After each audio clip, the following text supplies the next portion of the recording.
Welcome back, guys. If you haven't already seen my TikToks about going to the city councils, I've been going, and I actually met someone super cool there at the city council meeting, and he was doing like a testimony, and obviously you have only 3 minutes to give your testimony and show proof if you have any proof about certain things, and you already know like 3 minutes is nothing. And so I was so intrigued about what he was talking about, and so I invited him on the show. So you guys welcome Amador Flores III. Let's get straight into this, right? Yeah. One of the things that I was trying to discuss at the city council meeting was almost like a citizen fact check of the presentation that the chief of police, Mr. Rodriguez, gave to city council on June 15th. Yes, I was there for that one, so I know exactly what you're talking about. One of the slides that he posted, slide 20, was a table. I'll show this to you right here.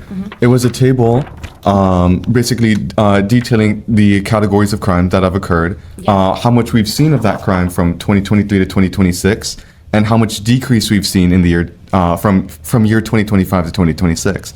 And one of the key points that our chief of police honed in on was that beginning in 2026, the installation of these flock cameras around our city was that from 2025 to 2026, we've seen a 60% decrease in crime.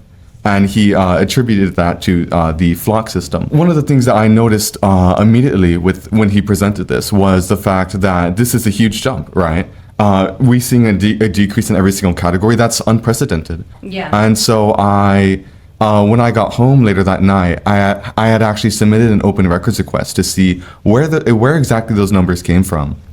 And wait, before you go on, like if you didn't know, you can always request an open records request as a citizen. You can do this, and this is exactly what Amador did, just to give you some context. Okay, great. I had submitted that open records request, and it had, I've submitted plenty of these before, maybe 4 or 5 up to this point. But this one was taking an unusually long time.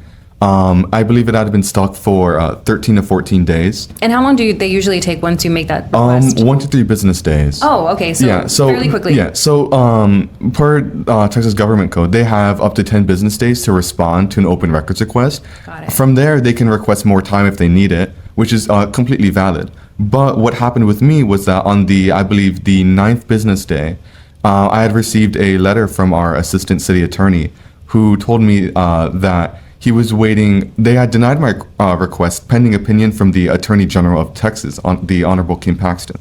And they were basically, I have the document here, but they were basically saying that my request for the sources on where these slides came from, or where the data presented on these slides came from. The one that the chief of police presented, right, to the public. Okay. Yes. They had told me that this data would have impeded an ongoing investigation. Yeah. So my request for aggregate data points, basically just asking for the source. Yeah, for the proof of where you got those numbers, yes. Right? Yeah. The assistant city attorney had withheld my request, and they had cited Texas Government Code Section 552.108A1. What does that say? It says here, their definition here is that the department objects to the disclosure of their responsive information because the investigation and/or prosecution remains open and pending in these cases. So they're saying that the sources that they use to present this data, presenting that to me would impede an ongoing investigation. So why would they post that on public? See, that's exactly the thing.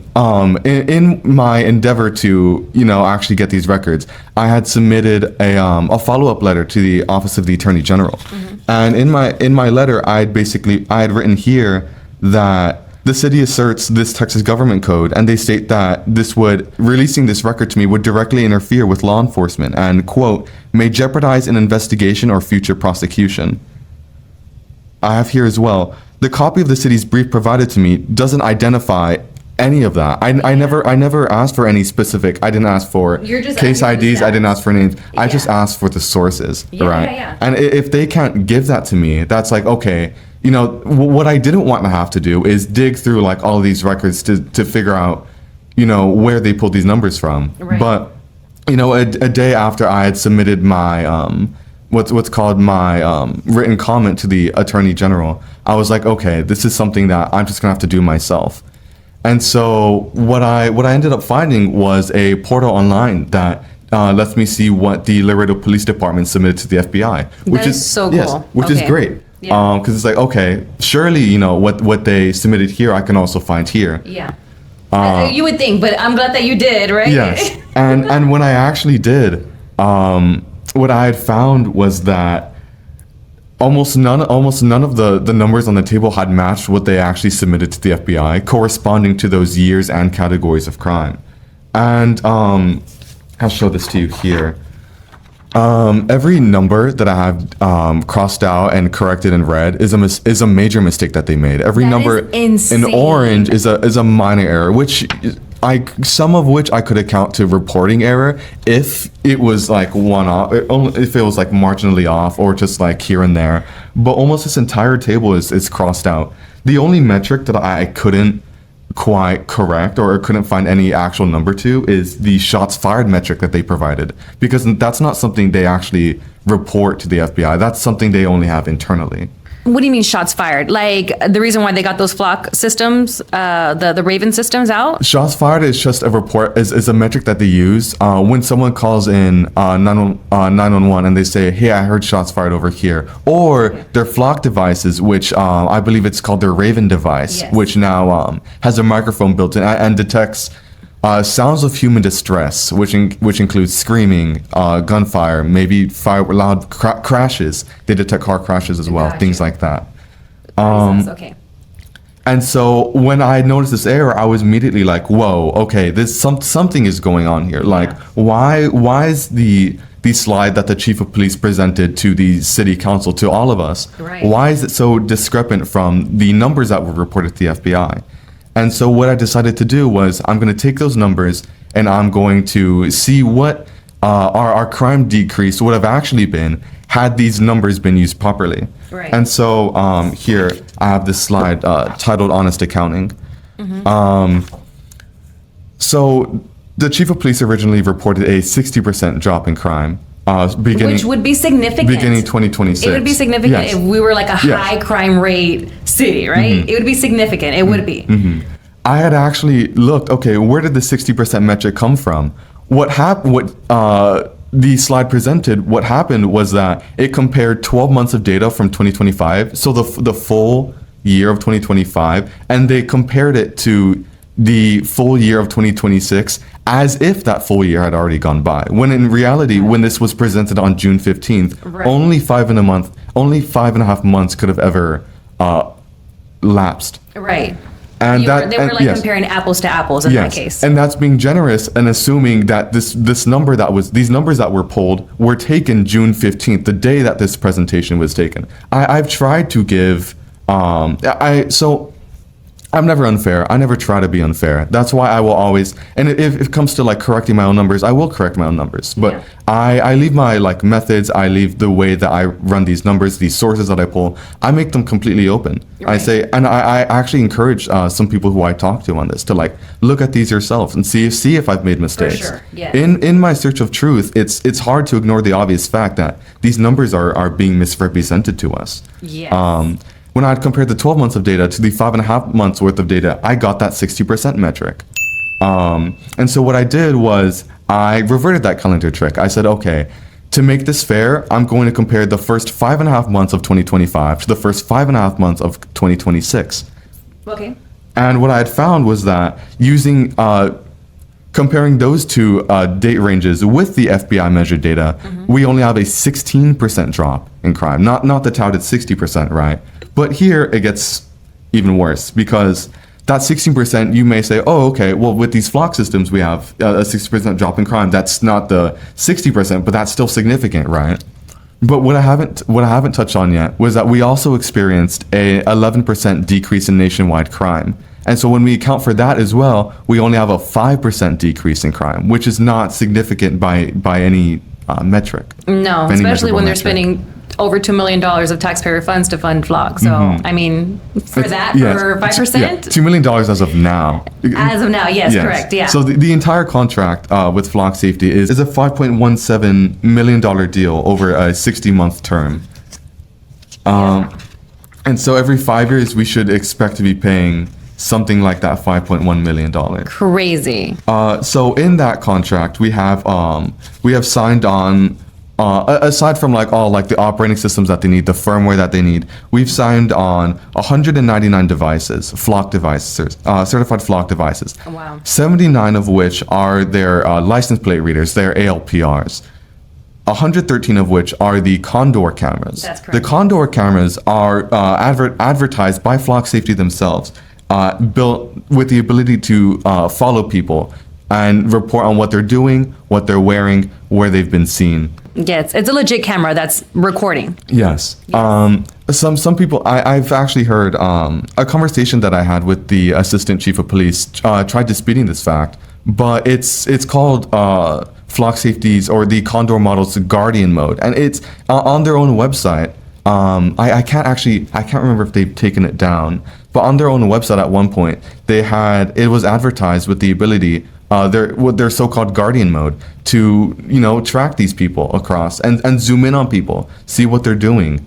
I did see a presentation between Flock. I believe it was like a presentation that they were giving to, I guess, people that they wanted to service to, right? On how this is great technology and stuff like that. And that was one of the key factors that they were kind of hounding in on, that they can zoom. It has AI facial recognition. Which, like, I see why they would want it. It plays perfectly into Axon, which is another AI facial recognition type of software that they have currently right now. But, I mean, these cameras are really impressive. They really are.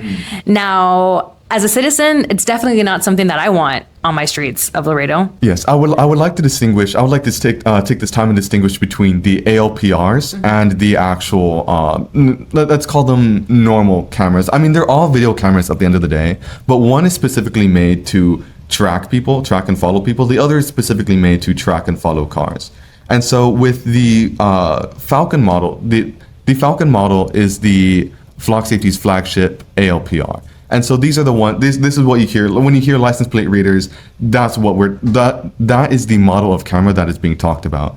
Going back to this 5% metric here, when you look at the independent studies, there's 15 years worth of independent studies on license plate readers to gauge whether or not they actually reduce crime. Right. There's a statement already out from the Crime Solutions branch of the National Institute of Justice, which states that these ALPRs, doesn't matter if it's from Flock, Motorola, Axon, all these companies, they're ineffective when it comes to reducing crime. The only considerable quality that they do have is recovering stolen vehicles, of which there's more independent data which disputes the rate at which these vehicles are actually able to be recovered at.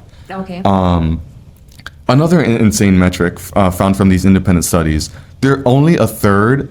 So every time your vehicle passes by an ALPR, the camera is built to look at your license plate and run it across databases. And especially if you're in a stolen vehicle or you're a wanted person, you have warrants out, whatever it may be, it'll report to the police officers where you are. It'll report to the database of where you are. In that, there's another independent study that shows that 33% of those flags, every time a license plate is flagged, 33% of the time, it's a false flag. 33% of the time, when a license plate is ran against this database, it reports a false positive. How so? Is it that the license plate reader is just catching something different, or it's just making a mistake on the license plate? Yeah, so the license plate readers are prone, because they use AI technology. Again, Flock Safety will also deny this, but every model of their camera uses AI technology in some way. I literally went to their Google Patten, and it's not hard. Even if you don't want to read all of the pages because it's a lot, you can literally just put Control F, like find, and then type in artificial intelligence, facial recognition, and then it'll show every single place that it has this thing. In case people don't want to take the time, because I think it's a lot of pages. I don't even know. I didn't go through all of them. I literally just went to the find, and I'm like, it literally has it. But yeah, they get it incorrect because of the artificial intelligence that they're using. Yeah, because AI is prone to mistakes. We're using AI and we're using machines to identify license plate readers, and sometimes they'll, especially with these similar characters, like 7 being mistaken as a 2, 4 being mistaken for an A, it'll flag those, and coincidentally, it'll read off, or it'll think it read off a license plate of someone who of a criminal, someone who actually has a warrant, or someone who's being looked for. Right. And so that person will be marked that says, okay, well, we saw this plate, we saw this car this plate, this model at this time at this location, and that'll report that to the police officers. And then the dispatch will report that to the police officers who are actually on foot, and they'll start searching for your car. And if they find it, they'll pull you over. Sometimes at gunpoint. Again, independent studies do show this. Sometimes it's at gunpoint. Sometimes they'll pull you out of your car unlawfully. That's crazy because they think you're a threat. Yes, exactly that. Yeah, that's scary. That's really scary. Okay, so yeah, I remember especially at that June 15th meeting, it was, I mean, basically like the narrative there was that, you know, they don't really have cameras like Condor cameras, right? When you just said that there's over 100 Condor cameras and there's less than 100 of the license plate readers, it was made to seem that they're just license plate readers. All they do is check your license plate. There's no cameras. And then literally 10 seconds, not 10 seconds, I'm just, you know, I'm play on words. It was it was an hour of the chief of police giving some information, and then literally near the end, he shows you a camera. He's like, well, look what our Condor camera caught. And it's literally a video of a crash. And it's like, I thought you said that these cameras aren't cameras. I thought you said they were just license plate readers. Yeah, so we're set to have 119 devices.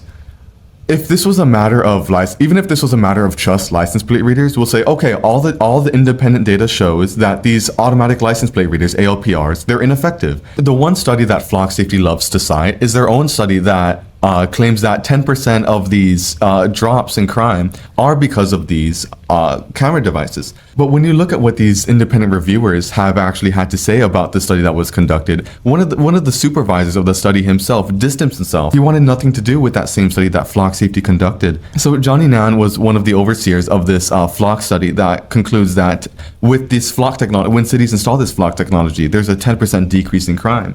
But in overseeing the study, he later publicly distanced himself, and he said that the police data was too incomplete for meaningful analysis. Yeah. And they still went ahead and just like published it and packaged it. They still publish it. They'll still use it at their marketing campaigns. They'll go before various city councils across this nation, and they'll say, "Hey, with this technology, we see this decrease in crime, and then we catch more people." Not only do we see the decrease in crime, but we're able to catch more perpetrators, and it's a net bonus. Yes. It's a net positive for the city, when really it isn't true. And I get why they would do that, because I mean, they're making a killing selling this product. They're making a killing. Like, it's not cheap. Each one of those license plate readers and Condor cameras, I did take a look. I even got the bid off their website, the Flock website, to show me exactly how much each system cost. It's anywhere from $2,000 to $5,000 per system per year. So they're leasing these things. We don't even own the things that we're paying money on. That's so absurd. They're making so much money, and I legitly got this from the Flock website. It's a bid. It tells you how much it is per year and so on and so forth. And so for them, it's a sales tactic. Of course they're gonna lie, but to be honest, like, it's our elected officials and our police departments nationwide that aren't really doing their own research to see exactly if this is true or not. Instead, they're like, hey, can you help us pay for this to relieve our jobs? Yeah. And, you know, I see how these city councils and these police departments are like easily taking on this technology because it makes their job easier, right? And I'm not anti-police. I'm really not saying that these police officers, their jobs or their lives should be harder. But when it comes at the expense of the average citizen, this technology belongs nowhere near us. Yes. I mean, like, at the expense of having mass surveillance around the city, just because you think that this reduces crime, that's not a good enough answer. Yes. You know? There's also reasonable amount of argument to be had that this type of surveillance, these searches, our data being stored in this database that's able to be searched without a warrant is a violation of our Fourth Amendment right. 100%. 100%. And some, you get, there's people either for it or against it, and then you have the people that are on the fence that either choose not to learn more about it or just like kind of just want to turn a blind eye to it, right? But when you actually do your own digging, and I know exactly what you're talking about when you saw those statistics being shown that day, because like once you see something and you're like, okay, well, let me just, like, it piques your curiosity. Let me go check it out and see what I could find. And then when you actually dig and you find things and then it's contrary to what people are saying, that's where you're like, okay, Yeah. Don't do that. Yeah. Don't play in my face and don't lie to me, because you're lying to everybody, not just me. Exactly that. And then some, I've, from time to time, I'll talk to people about this, like on the street, to my own family, friends, whoever it may be. And one of the reactions that I get immediately is that I'm anti-police, which is unfortunate. Well, not only because I'm not, but Right. because I'm not with any group. I'm not associated with any official organization. 100%, I'm an yeah. independent. Yes. Right. So when it comes to, me finding this and disputing this data that the chief of police, who has a lot of credibility, who went in front of city council, who went in front of a televised camera and presented this to the citizens of Laredo, it's shocking, and it becomes harder for me to dispute this. Yeah, for sure. For sure. No, I understand. I'm posting all over on my TikToks, and I had people saying, oh, just wait till you need the police. And I'm like, yeah, I'm going to call them when I need them. Like, I'm not against the police. I think they have a lot on their plate. Like, I think they do an incredible job at what they do, but to sit and lie to the public about flock safety systems and how, you're just basically glorifying this system for like mass surveillance. I mean, that's just not what I'm in support of. Like, I'm not in support of that. Do I think that our chief of police, Mr. Rodriguez, willingly, presented this false data? No, that's not what I'm accusing of him at all. But I think there's also that responsibility to say that, okay, maybe we were wrong here. We're going to concede this argument. Here are our other arguments, and here's what we'll still stand by. Right. On a case-by-case basis, flock safety, these flock devices, they'll always catch more criminals than without it. But at the same time, we kind of have to justify that. We have to justify catching these trace amount of criminals with, the citizens, our right to privacy. I've seen some reports that show that it's kind of blurring the lines between innocent until proven guilty and guilty until proven innocent with these systems, and that's where it becomes scary. And it's like, once you do allow for this to take place in your city, it's a lot harder for us to remove it, because we're having a hard time kind of letting the councilmen know, letting the mayor know that they made a mistake. They basically just signed this off without a blink of an eye and they didn't bat an eye about it. They didn't do their own thorough research about it. And granted, maybe in 2024 there wasn't enough, evidence, or there wasn't enough information out there. But now that there is, let's revisit. Let's now put it on the agenda. Let's talk about it, and let's see if we can get out of this relationship with Flock. I think one of the challenges that comes with trying to put this flock item back on the agenda is the fact that these items have to be sponsored by a councilman or councilwoman, and in doing that, maybe they fear that they put a target on their back because they're, going against what the police department wants, which is scary to consider, because our District 5 representative, my representative, in fact, is a former chief of police himself. And so there will always be that, not only do I have to argue this case in front of the city council and put it in a way that is honest, put it in a way that's objective, but I also have to fight against this, conflict of interest. Which makes the battle to get these flock systems removed from our city even harder. When the agenda item for these flock safety devices was even passed in the first place, almost nobody had any idea. It was passed in a bulk agreement. Yes. What would you call it? No, they were like, okay, let's pass. Let's say, I'm just paraphrasing, right? Let's pass line item number 35 to 72, and I think the only reason why they didn't pass all of them all at once was because there was like a tax assessor type of thing, and it was like required by law or like by the charter or whatever, we have to say this out loud. And so then they're like, okay, let's retract, let's do line items from this to this, let's pass. Everybody just passed it, but it was just like nothing.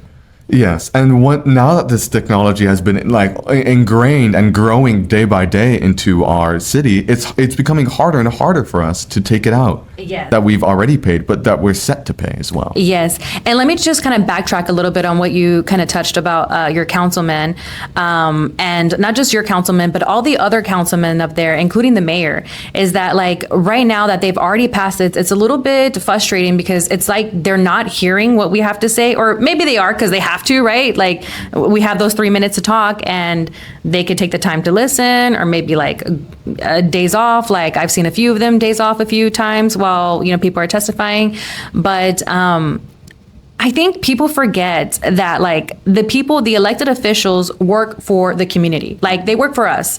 I know that you have your relationship with the chief of police, and you should have your relationship with the chief of police, especially if you're up there representing the people. But they forget that they work for us. Like they're getting paid. It's not charity work that they're doing up there. They're getting paid by taxpayer dollars. We are the ones that elect them if you go out and vote, right? But it's a little bit frustrating when you say you're for the people, you're there representing the people, and you're not doing that. Oh, exactly. It's extremely frustrating. This past city council meeting, we had an historic turnout of people submitting witness cards. 64 witness cards, dude. And I was thrilled. When I saw that, I was like, oh, I wanted to just go in there and cheer. Like, heck yeah.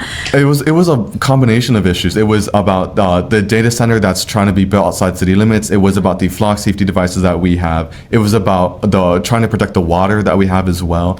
Yes. Especially because most of those people, or a good amount of those people that showed up, submitted a witness card, and then spoke, were the younger generation. And that's awesome. I think it's awesome. I sometimes when I speak to people who are from older generations, they think like, yeah, that's just the way government works. Unfortunately, there's nothing we can do about it. Yeah, they're a little bit more just used to being conformed. Yeah. And just like, and we are like, we're not just gonna sit back and be abused, you know? I also think that like part of this, like this need for the younger generation to go out and have their voice heard is a difference in, I suppose, political trust or government trust between these two generations. Right. I think older generations tend to be a lot more trusting of government than I would say I am, or my generation is. Mm-hmm.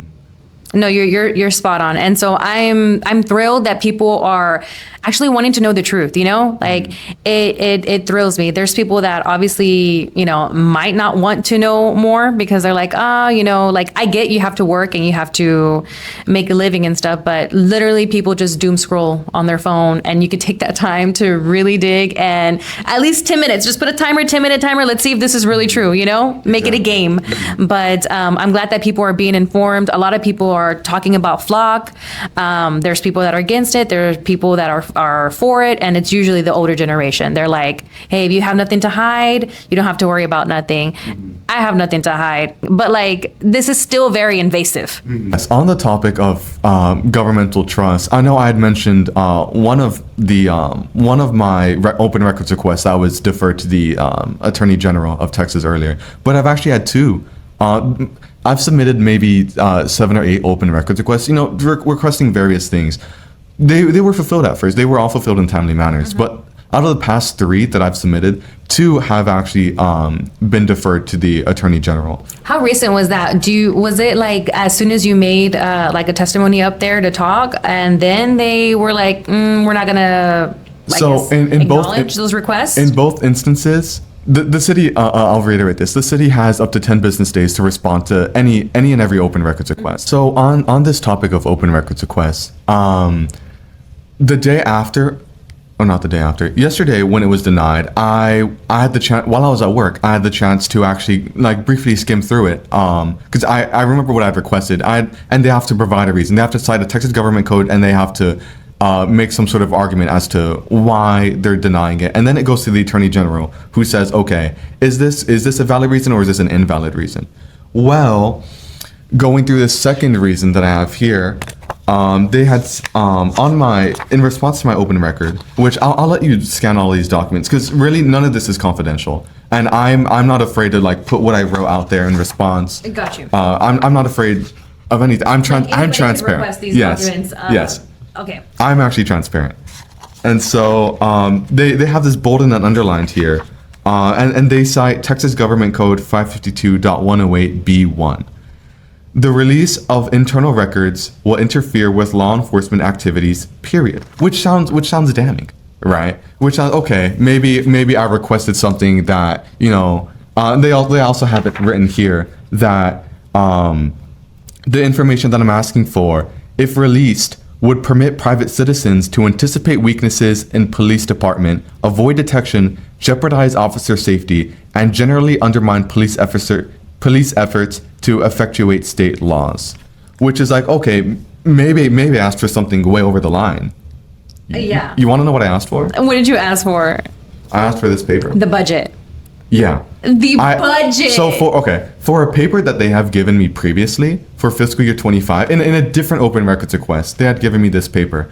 I had asked for a very, very similar paper that outlines exactly.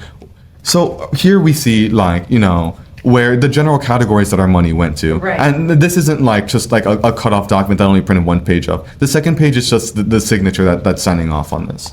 In another paper that they gave me without asking, mind you, it outlines specifically what actually like belongs to these budget categories. So imagine like subcategories, like, okay, this much money is going to direct operating expenses, but within direct operating expenses, you have, you know, the flock cameras or the brick drones that we have, BRIC.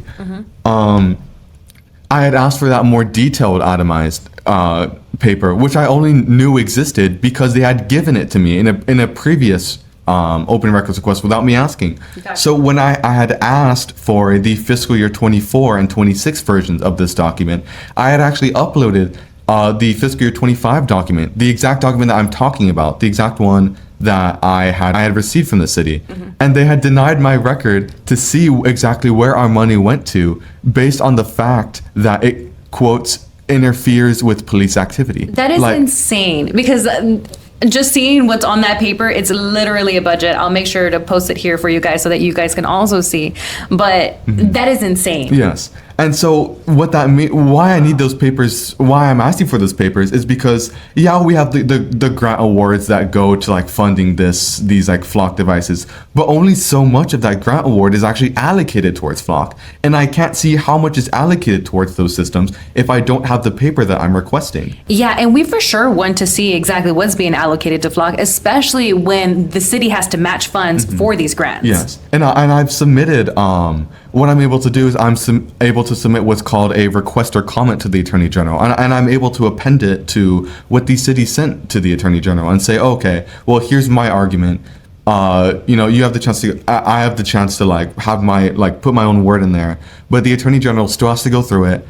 They still have an estimated time of 25 business days to review it. They have the maximum of 45 business days to review it. Okay. And so for one open records request that I know basically is being denied under false pretenses, I have to wait up to 55 business days to receive an answer. That is crazy. Right? And you know damn right they're going to be on the 54th business day, they're going to be like, oh, we can't do it, or we need an extension.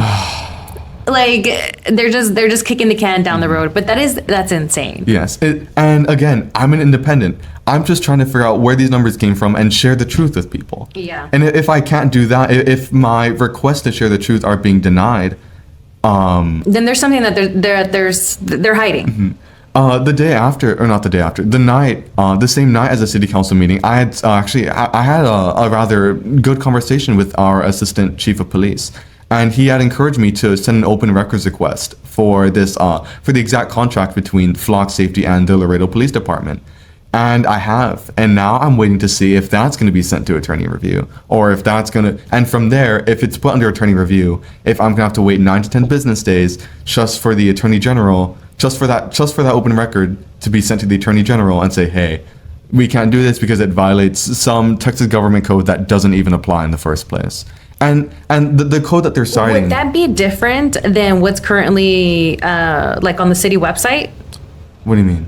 Because they do have, it's sort of like a contract. This would probably be more, in depth? Mm-hmm. Yes. Okay. Yeah. In my research, they have some contracts or like some documents that are already available to the public, but generally for these really like in-depth documents that I need to review, you need to request them. Got you. This Texas government code that our assistant city attorney Daniel L. Walter is citing in both of these deferrals to our attorney general is Texas government code section 552.108. And this code specifically is what's called a discretionary exception, which means that the city is choosing to apply this Texas government code to my open records. And then once they apply it themselves, then they can send it off to the attorney general, right? What? That is crazy. I have here Dallas Area Rapid Transit versus Dallas Morning News ruled that this Texas 552.108 is a discretionary exception. Wow. Yes, and the day after the morning city council meeting, there was one the following day, and I had brought this up to city council again, saying like, hey, I'm trying to do this. I'm trying to ask for these open records, and it's being denied under discretionary exception. And so now I'm in the process of contacting some office. I always forget the names. Contacting another office at the city, basically asking, hey, can I set up an appointment? Why are my requests being denied? Is there a way that we can expedite this? Got you. And so now I'm being put through the ringer for all of this. Yeah. It takes time to like read through these things. It takes time to write a response to the Attorney General, and then I'm being forced to wait even longer for this, for these records to be hopefully released. That's unacceptable. That is insane. Yes, and then on the side, I also design brochures. I also have to like go through all these grants. I've easily over the past month and a half, 2 months, I've spent 2.5 months. I've spent tens and tens of hours just learning all there is to know, not just about Flock in general, but about how our city is implementing this Flock technology. A lot of my research is very city oriented, which wasn't even supposed to be like my scope at all. That wasn't what I had planned out originally, but that's what this has turned into. It's imagine like mini legal battles happening in writing, and like I'm just trying to see how our money's being used. I'm trying to see where data that's being presented publicly, Right. which, mind you, Which they should already have it, and yes, they should want to yes. show there it. was right? there was not one single source or methodology cited in that police chief's presentation, which I think is. I remember sitting down and looking at the screen, and I was like, okay, where the heck did these numbers come from? Because I could just throw whatever on the screen and just be like, yeah, and feed it to you and be like, hey, this is true. But where did those numbers come from? After I had spoken at City Council this Tuesday, basically telling them like, hey, my open record is, well, at the time it was 1, now it's 2. My open record is being denied under a discretionary exception. I had Mr. who is our city manager. He came up to me after I had sat back down, and he spoke with me a little bit. He was very like receptive to what I had to say. He asked if I was a student. I said yes, I was, and he thought I was a law student because of like the Texas government codes that I'm citing, what I'm talking about. Yeah. And shortly after, I had like time to reflect on my conversation with him, and that's when I realized like, wow, like what I'm doing is like I'm being made to like sift through these Texas government codes, look through different cases, and I'm not even a law student. Yeah, and it's crazy. And like, thank God that you have the wisdom that you have to be able to do what you're doing, because most of our community, once they get like that roadblock, once they hit that roadblock, they're like, okay, forget it. Like, it just takes too much time. And that sucks.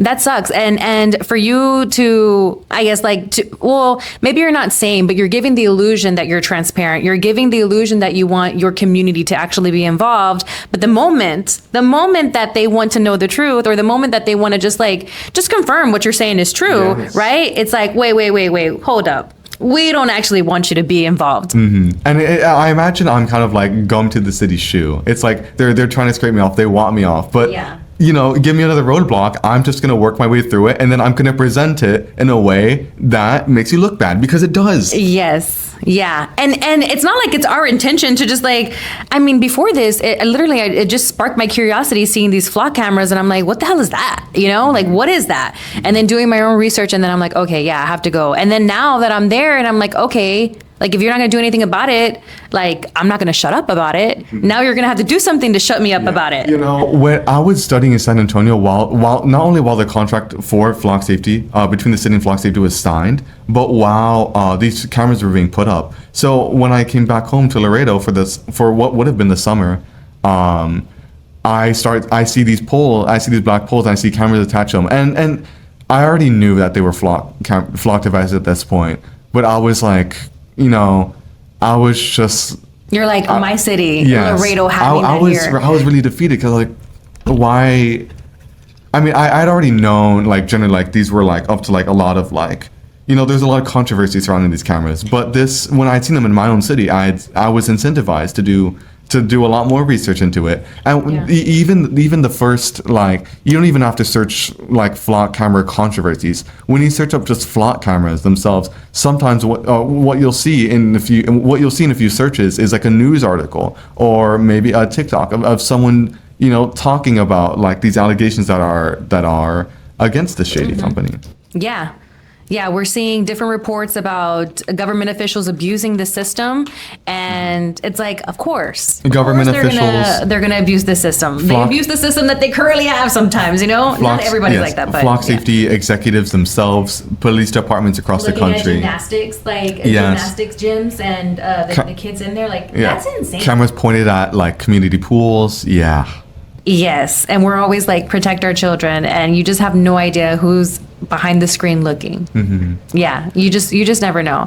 But I commend you for going above and beyond to see exactly what is being said, what numbers they're getting, and it's crazy that, like, it baffles me that they're maybe not rejecting, but for sure withholding. Yeah, because what they're able to do is they're able to reject my request outright. They've done that for something else I requested, and when they said they didn't have data on it, I took it like, okay, they actually don't have data on it. Let me move on from that, right? But this is something they can't say that too. Yeah, this is something completely different because they're not outright rejecting it. They're denying it pending opinion of the Attorney General. Because they have no reason they have no reasonable way of outright denying it, no reasonable excuse to do so. Yeah.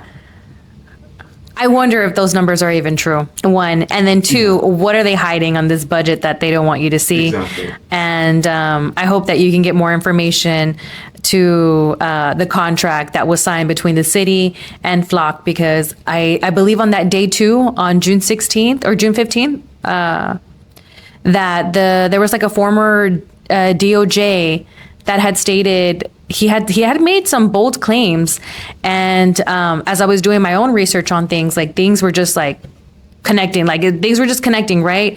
And I could be wrong, and I'm okay with saying that. Like, I don't have the fact on this, right? Because I don't have that contract. But he had stated that the city had signed over 7,500 of its cameras to Flock, like they integrate. And when I was looking at the contract between, this is a different contract between Flock and the city. This basically just tells you how many license plate readers there are, what systems they purchased, and the total amount, which is that $5 million that you had spoke about earlier. But when I'm like, I don't know what a falcon is. I don't know what a raven is. I don't know so I just literally copied and pasted from one screen to the next. And then when you Google it, it'll give you the information. Now on those 75 cameras that are listed on that actual contract, it states that it's integrated with Flock systems. So these are cameras that are already in our city, not Flock cameras. These are city cameras that have been, it literally says integrated into the system. So that's crazy. That is crazy. Yeah. And he had made that statement, and I was like, did they really do that? And I'm making just a TikTok video, and I come across it. I'm like, damn, is this what he was talking about? So one thing that I'm able to do is I'm able to request what are called network audits. Every month, every 30 days, the city purges their records. It purges records older than 30 days, but every 30 days, clean slate. That's what they do. And what I'm able to do is I'm able to request network audits and event logs. Network audits show us when other cities with Flock look at our devices at what time and what cameras. Event logs can tell me every time that there's a search within the Flock safety database, I can see who that search was made on. I can see plate numbers. I can see names. I can see case IDs. I can see the reason for your searches. And in January of 2026, there were a lot of searches that were downright unconstitutional. And let me like what? Let me pull this up here. So in our city, there were 5,274 searches in January of 2026, 374 of which had no case number attached to them. So there's searches on people without any cause, right? Or without any reason to be searching for that person. Right. And that's scary. Yes, and that's required. That a policy 413.6.3b requires a case ID to be attached to every search that they make. There was one plate that was run 197 times in January of 2026. No, I'm just playing. No, that's crazy. Not only are there like sometimes missing case IDs attached, but sometimes there's also reasons. The search reason is missing outright. Sometimes the reason the reason for the search is completely unconstitutional. One of the ones that comes off the top of my head is a search with the reason being immigration. Immigration, illegal immigration is obviously illegal, but immigration itself isn't illegal. Doesn't require or doesn't warrant any type of flock search. So we're not only are we sometimes failing to attach these case IDs to these searches, but we're also failing to put valid reasons for these searches, Right. if there is a reason at all. Because there's also some event logs that don't have a reason attached. Yeah. That's and if you're already seeing that right now, all of those how much was it? 374 of the 5,274 searches had no case number attached. You see, now that's where like you might say, oh, it's only 374 of them, but that's where you start seeing abuse happen, abuse of the system. And everyone, we hear about these like abuse cases in other cities, other agencies that are like, oh, okay, well this doesn't happen in our agency. This is speculative. Surely this doesn't happen in Laredo. Well, it's happening in Laredo. Yeah, it's legit happening in Laredo, and it's crazy because I'm originally not from Laredo, right? But the moment that I moved here, let me tell you, everybody told me that they're like, oh, it's a small city, but there's like all kinds of corruption. I've never been able to find this corruption. And moving from a large city coming to Laredo, it's like, okay, you're trying to now establish yourself in a new city. I didn't have time to worry about that stuff. I'm like, whatever about that, right? But now that I am just trying to get them to put something on the agenda to backtrack their relationship with Flock, it's like they're still turning a blind eye and they don't want to hear it, And I'm like, okay, I'm starting to understand how things work in Laredo. Right. And I think the notion is often that, oh, well, we're a border city. We're the number one land import-export in the U.S. Like, we need these extra safeguards. Maybe if it comes at the expense of, citizens' right to privacy. But I believe just yesterday or the day before, we were cited as the number 6 safest city in the USA.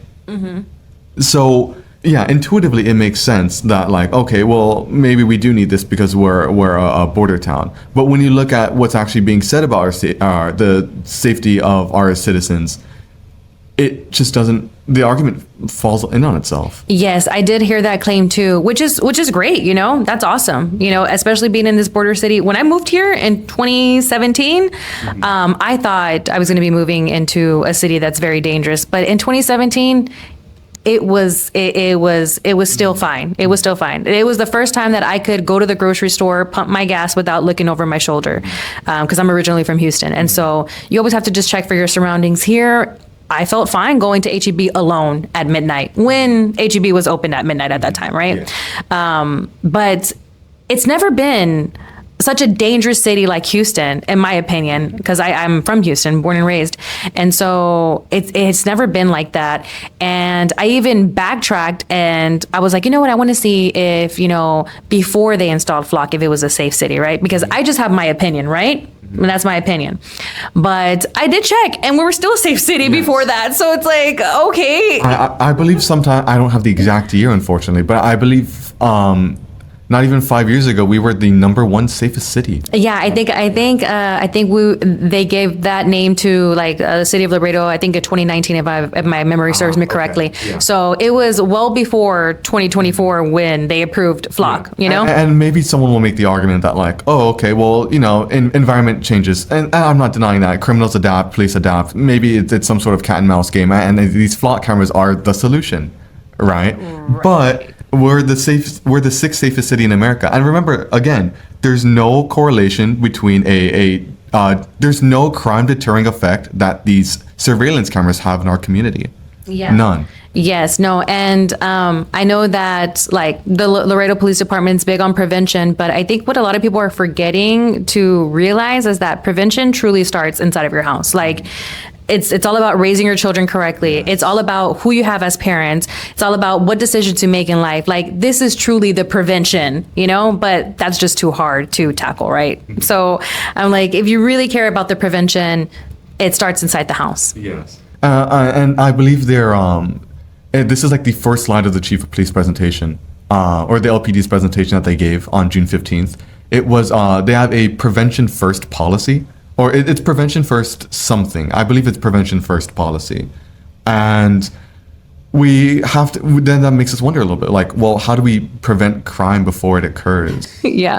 Unless you're going to be stalking everyone, right? And the only answer to that is that you have to invade the privacy of the individual. Because you can't invade the privacy of just criminals if you don't know who the criminals are. You can't say that these flock devices only record acts in bad faith or illegal acts. That just doesn't, like, if you think about that for 2 seconds, that just doesn't make sense. Yeah. No. But I'm so glad to have you here. I know we're going to cut it short, right? But I would definitely still like to have you on the next one. I want to keep like the viewers posted as to what happens and your findings. I think it's critical, especially now that we put it out to the public that we're waiting for a response, right? So as soon as you get some kind of information, I would love to have you back. And as time progresses and I see you at the council meetings, I'll be sure to update everybody. Last time I did a vlog video, I made sure that I put links on the captions and put information on that. And as we get more information, I'll be sure to maybe just have another sit down with you to kind of hash out exactly what happened. Did they accept your request? Did they give you more information, or did they just dangle the carrot in front of you and said, sorry, right? But do you have any social media that people can follow you on? Yeah, so a couple days ago, I actually made an Instagram. It's at Flock Laredo, Texas. Okay. And it's basically, I'm going to be posting like this slide, the breakdown of what the chief of police presented is already on there. Awesome. I also have, I made a brochure and I handed it out. I did see that. Yes, it was great. I was like, I love this so much. Yes. I also uploaded the good bits of that onto posts that I made. I'm going to be posting there regularly, awesome. Especially when it comes to matters like these. Right. My goal is transparency, transparent as possible. And I believe with the truth, with the objectivity, people will begin to realize that these flock systems do not only don't belong in Laredo, but don't belong anywhere. Right. In Texas, in the US. I believe that every surveillance camera, every mass surveillance camera from Flock Safety's, Axon, Motorola, doesn't matter, is a violation of our Fourth Amendment right to privacy. I 100% agree.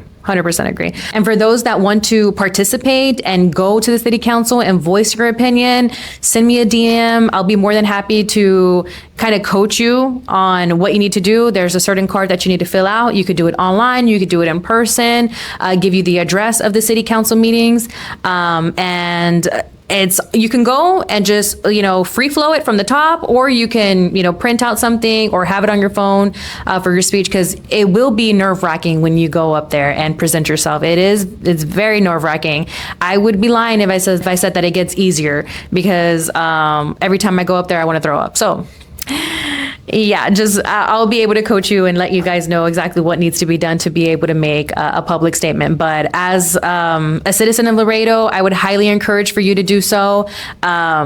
I could almost say that your elected officials are betting that you don't do anything about it, are betting that you won't go and say something. So I highly encourage for you to show them otherwise. So we'll see you guys on the next one. We'll keep you guys updated. I'll be sure to put all of the information in the captions below. Be sure to share this with all of your family and friends. We'll see you on the next one, guys.